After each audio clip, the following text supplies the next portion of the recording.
bakabana. Wasomye ibitabo biba ikirundo, wanditse n'ibindi bigira intindo, iyimijwe n'ikaramu ntirambura. Agatabo wagize utigira hino, agatima keza karakuyobora, agatama n'agatabu utera hirya, agatera ugezeho karashimishije, iyimijwe n'ikaramu ntirambura.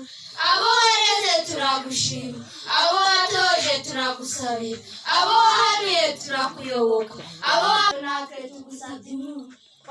Waduhaye ubwenge ntitwinginga, wadutoje gusoma turi imyose, wadutoje kwandika turakataje, tugushimiye gukorana umurava. Waduhaye urugero rwiza, urahariza amashuri abanza, ukomeza mu yisumbuye, ukubitaho icya mbere cya kaminuza. Uyu munsi wasoje icya kabiri bita A0.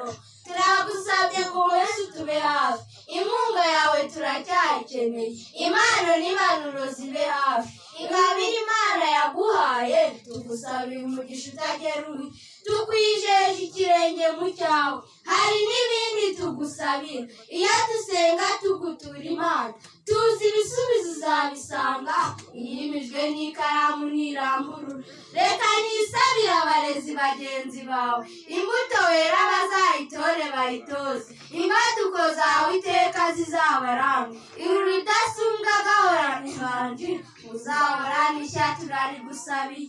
Gutarama mu Kinyarwanda uyu munsi turabigushimira, nidusoje ubu turasubitse, tuzagaruka dusubye amaguru.